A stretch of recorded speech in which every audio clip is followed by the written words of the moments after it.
couple of weeks ago, I did a review of Andy Smith's two art books, and I made the point that Andy took me back to the 80s, to a time when I liked superheroes, a time that I've kind of forgotten lately because the mainstream sucks so bad. And Andy reminded me of what it was like to be in love with these characters.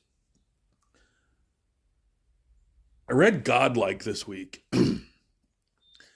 and John Malin took me back to the 70s. The 80s were my teen years. The 70s is when I was a kid. And I'm going to paint a picture here.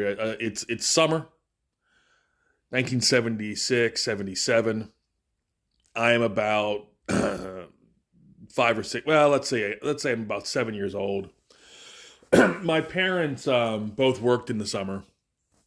Mom was a nurse. Dad was a teacher, but Dad took summer jobs for extra income. So me and my sister usually ended up staying one of two places, either with my great-grandparents, or on occasion we would stay at my Aunt Barbie's. My Aunt and Barbie, my Uncle David was our local undertaker. And he had, I'm going to call it a penthouse, even though it was on the second floor. He had a penthouse above the funeral home. And I call it a penthouse rather than an apartment because it literally occupied the entire building. This was not a small space by any stretch of the imagination. As a kid, I had humble beginnings. Dad's a teacher, mom's a nurse. We lived in a rancher. When I go to Aunt Barbie's, I was like, this is how the rich people live. Because it was just so big. But I would end up hanging out with my cousin Pat. Pat was every guy you saw in Richard Linklater's Dazed and Confused. Pat was the Greek god of 1970s teenagers. It had this wall of three walls of posters. He had lots of Kiss, lots of Pink Floyd. I think it was Pink Floyd.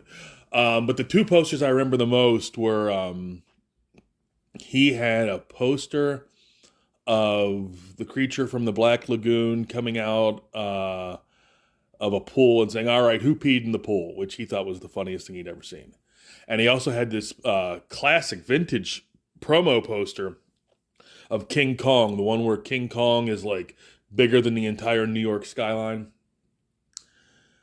Everything in Pat's room, every piece of fabric in the room, the bed sheets, the pillowcase, all the articles of clothing, the shag carpet, everything in his room was saturated in pot smoke. And so, I mean, as a kid, you could get a contact high just walking in the room. And I tell you all of that to tell you that Pat is the guy who introduced your Uncle Tommy to Jack Kirby. At that point in my life, 7 years old, the superheroes I had were basically Spider-Man and the Fantastic Four. I had a subscription. This is back when you used to be able to subscribe directly from the company. I had a subscription to Spider-Man and the Fantastic Four. They would come in the mailbox in an envelope with the comic book itself folded in half vertically. Because nobody cared, you know. But that was my experience with comics up till then. And then Pat introduced me to Kirby. I don't remember what it was. Could have been the Eternals. Could have been some Superman's pal Jimmy Olsen, where they're discovering what the fuck? It wasn't called Apocalypse. It was called something else, like Terror Town, or I don't remember what it was, but it was Kirby's first venture into the fourth world. And as a kid, particularly a kid with a contact high from all the marijuana smoke saturated in the fabric of the room, I was blown away. This was like taking acid for the first time without even knowing what acid was, of course. I'm 7. This was an entire world with its own rules and its own physical rules and its own logic. But the logic was consistent. But it wasn't our logic. And it cockeyed, it skewed my little 7-year-old vision of the universe. Why did I tell you that long story? Because I had the exact same experience this week with Godlike.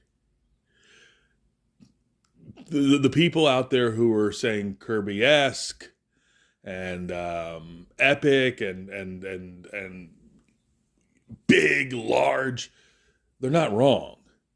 I'm reminded of, and I think I'll use this as the title for the video. I'm reminded of that line in Alan Moore's Miracle Man, where the alien, I don't remember what the alien race was, but the alien tells Miracle Man, here, life is more big. And that's godlike. Godlike is more big than anything I've seen in a long time. Godlike is more big. You can see even if there's no captions, even if there's no dialogue, you can see just from the art how big a canvas John's painting on here. I likened it in my initial Twitter reaction. I said, 1/4 Kirby, 1/4 Lovecraft, 1/4 Frank Herbert. It evoked Dune. It's a vast canvas. One of the things, this was not in my notes, but I just thought of it.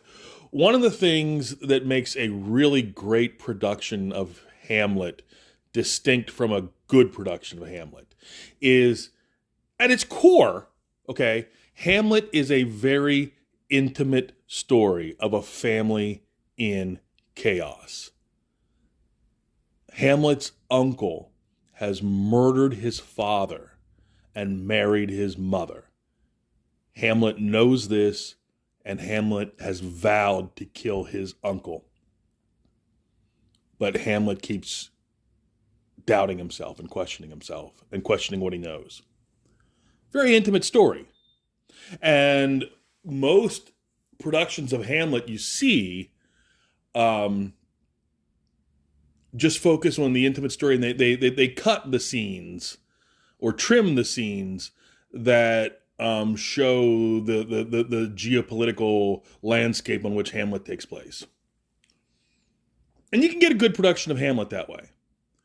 A great production of Hamlet, I'm thinking right now specifically of Kenneth Branagh's film version,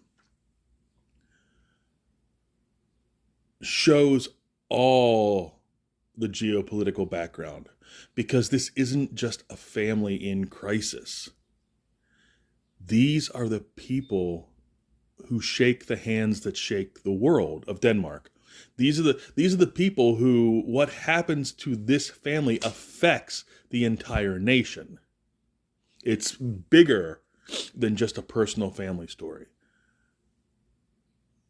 Godlike evokes that as well, because there are I'll call them beings. I want to say people, but maybe beings is a better word.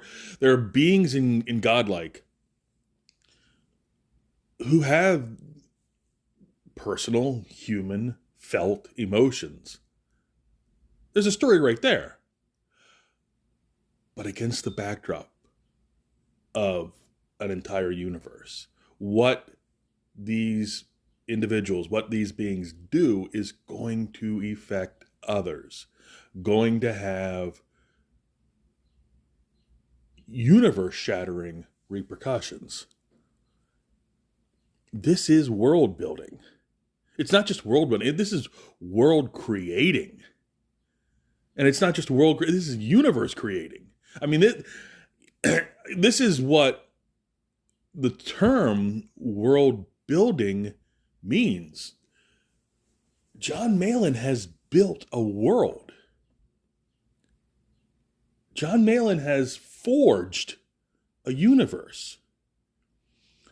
It's always kind of a temptation of mine to see the Greek mythology in real events. Who represents who? And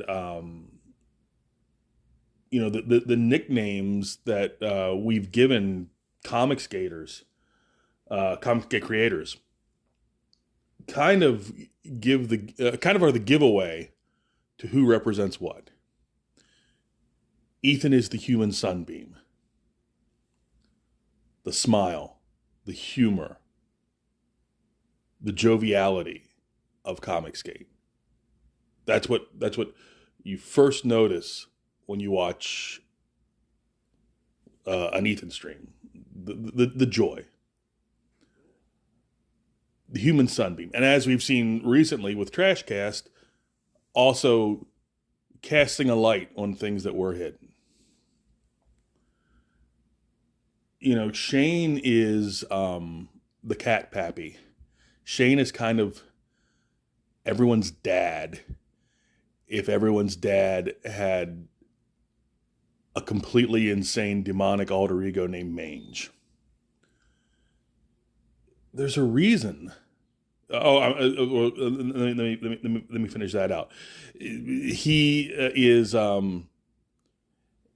particularly with his morning shows. He's the one who gives the sort of the straight news in comic skate. I'm talking his morning shows are incredibly informative. There's a reason that John's gained the nickname the Coach, because John is the forge. John is the crucible that tempers steel. And that is a crucible that, sometimes feels challenging. And there are individuals who don't dig that challenge, baby.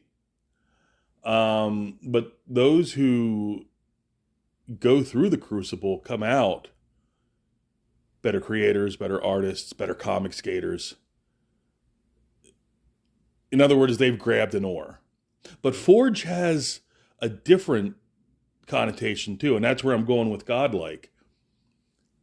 Forge, where you forge metal, where you create. And John Malin has forged an entire universe. I honestly can't. This is almost one of those books where you want to go into a coma for 5 years and come out and have like 3 issues back to back to read. Because this is definitely a book that I'm going to wish comes out again soon, because I need to know more. I need to know more about this universe. So, yeah, man. Fucking Godlike. Fucking John Malin, man.